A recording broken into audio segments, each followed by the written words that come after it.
more. Let's cross to France 24's Catherine Norris-Trent in Abuja. So, Catherine, we know that African military chiefs are going to meet. What do we know about this joint military force and how it would work in practice? So defense chiefs of the ECOWAS nations are meeting for the second time in just a few days. That's going to be in Ghana on Saturday. And according to the president of Côte d'Ivoire, Alassane Ouattara, they are meeting to hammer out the final details of getting this standby force ready. He has said that his country will commit between 8,500 and 1,100 troops to a battalion. We're expecting soldiers to be committed from 5 other countries, although that still has to be openly confirmed, and there could be more than that as well.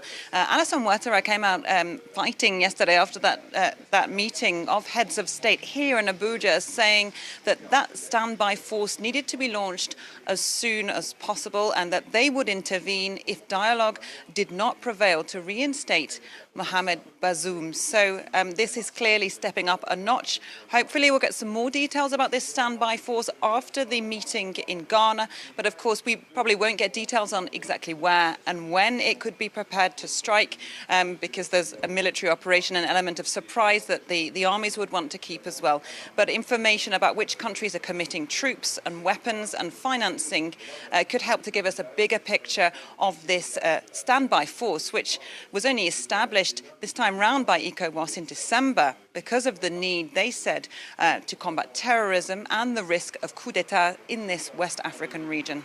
Well, meanwhile, Catherine, there continue to be big concerns about the health of President Bazoum, who's under house arrest. What's the latest on that front?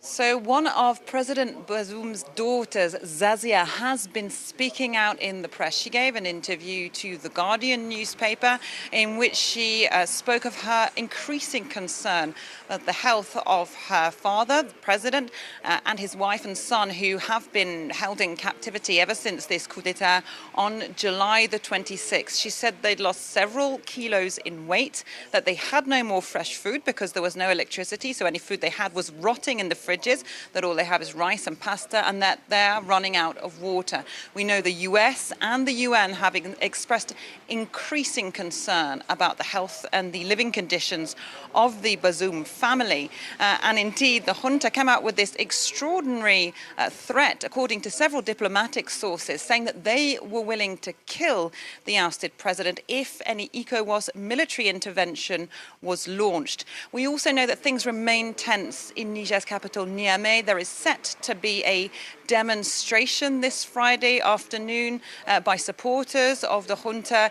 They are due to be gathering around the French army base, which is near Niamey's airport. So perhaps we could see large crowds again turning out of that, and security there. Of course, a fear for the French troops inside that base. There are around 1,100 of them there.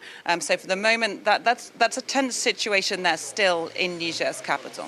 Okay, France 24's Catherine Norris-Trent reporting for us in Abuja. Catherine, thanks as always. And